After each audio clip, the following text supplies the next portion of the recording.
Assalamualaikum warahmatullahi wabarakatuh. Puasa adalah sebuah ibadah yang diperintahkan oleh Allah kepada kita, memiliki makna yang mendalam sesungguhnya bila kita coba selami makna puasa itu. Puasa tidak hanya melaksanakan sebuah rutinitas yang dilakukan oleh umat Islam sekali setahun di bulan Ramadan, tetapi ada makna yang mendasari dilaksanakannya kewajiban tersebut kepada umat manusia. Kalau kita bicara tentang makna, tentu kita bicara tentang filosofi dari puasa itu sendiri, bahwa filosofi puasa, makna yang terkandung dalam menjalankan, makna yang terkandung dalam melaksanakan perintah puasa tersebut memiliki pelajaran yang sangat berharga bila kita jadikan sebagai dasar untuk mempertebal keyakinan kita bahwa ibadah puasa itu adalah ibadah yang memang kita butuhkan untuk dilaksanakan, dan juga ibadah puasa itu dibutuhkan oleh tubuh kita agar senantiasa tetap sehat, tetap menjalankan kehidupan dan rutinitas kita sehari-hari. Oleh karena itu, bila kita berbicara tentang filosofi puasa itu apa sih? Apa makna yang terdalam dari pelaksanaan ibadah puasa itu? Yang pertama adalah puasa itu adalah menahan diri. Kalau kita berbicara tentang menahan, itu artinya kita mengendalikan.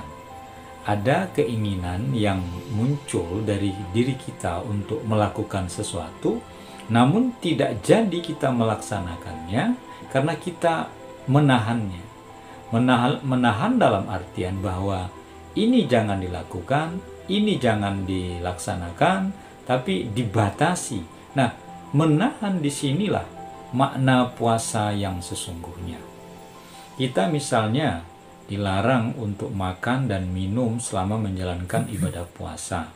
Kita misalnya dilarang berkata-kata bohong, berkata-kata kotor, berkata-kata yang menimbulkan kebencian, hate speech misalnya, atau memfitnah orang, mengirim berita hoax ya kepada orang lain.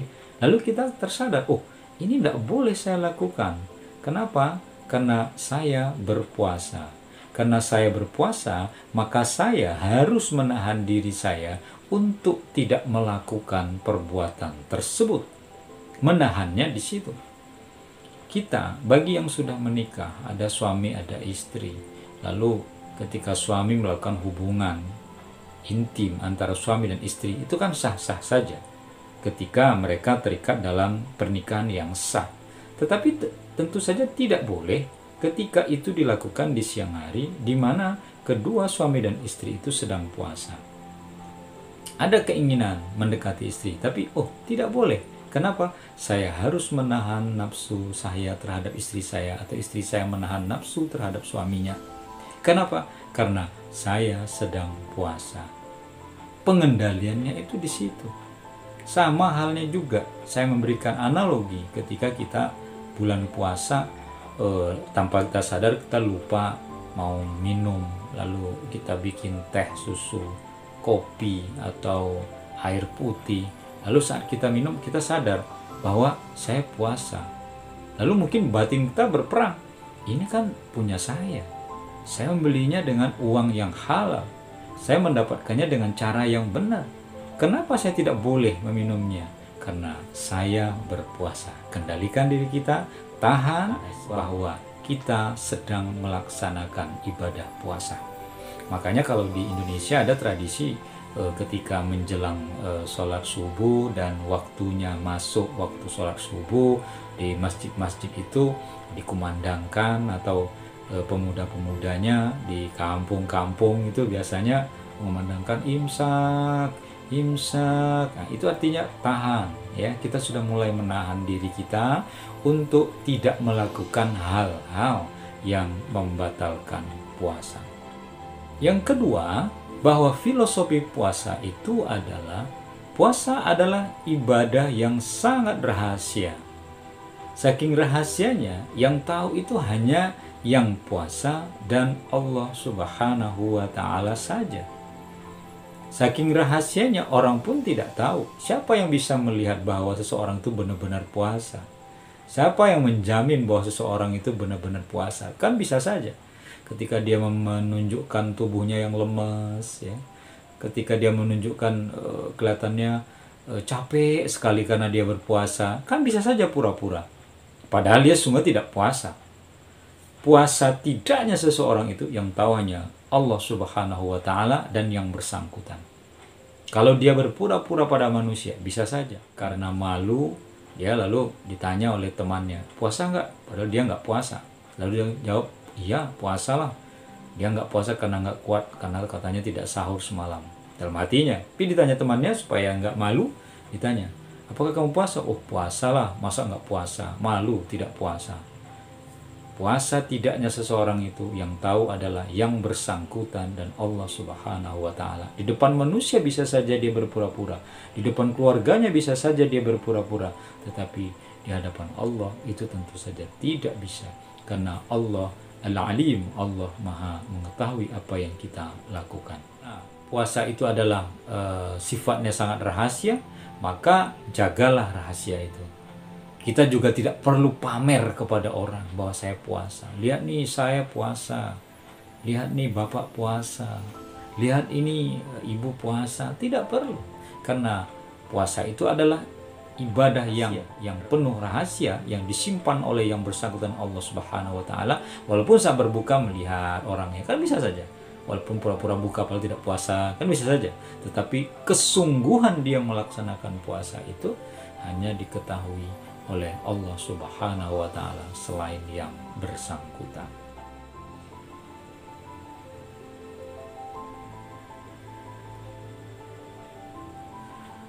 Yang ketiga, filosofi puasa itu salah satu ibadah yang tidak bisa dipamerkan adalah puasa.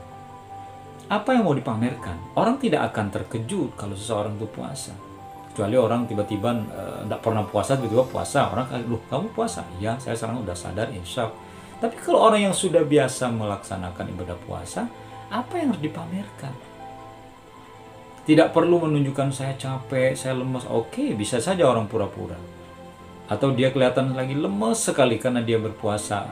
Lemas dan terlihat oleh orang lain. Oke, tapi tidak sama halnya dengan ibadah lain. Ketika orang bayar zakat, orang tahu zakat fitrahnya disalurkan kemana. Ketika seorang bayar zakat mal juga orang tahu kepada siapa yang dia membagikan hartanya tersebut, zakatnya tersebut. Apalagi ibadah sholat, orang tahu, Bu, saya sudah sholat loh, ibunya sudah melihat. Pak, saya sudah sholat loh, dilihat oleh bapaknya. Dek, kakak sudah sholat, bisa dilihat oleh orang lain. Sehingga orang lain pun bisa menjawab, kakak tadi sudah sholat loh, ayah tadi sudah sholat loh, ibu tadi sudah sholat loh. Bisa dilihat, walaupun tidak harus dipamerkan, karena terlihat. Apalagi ibadah haji. Orang ibadah haji kelihatan ada foto-foto dia ke Mekah, ada foto di depan Ka'bah, tujuh orang umroh ya, di luar ibadah haji kelihatan. Tapi puasa tidak. Puasa adalah ibadah yang tidak dipamerkan dan tidak perlu dipamerkan. Kenapa? Karena puasa salah satu ibadah yang hanya kita tujukan mengharap ridho Allah Subhanahu wa Ta'ala. Yang keempat, bahwa puasa adalah Allah sendiri yang menilainya, Allah sendiri yang memberi pahalanya, sehingga dalam sebuah hadis disebutkan bahwa puasa itu adalah untuk Allah. Maka karena puasa itu kita lakukan untuk Allah, janganlah sekali-kali kita melaksanakan puasa itu agar dipuji orang, agar hati orang senang, agar kita disebut soleh dan solehah. Tidak perlu.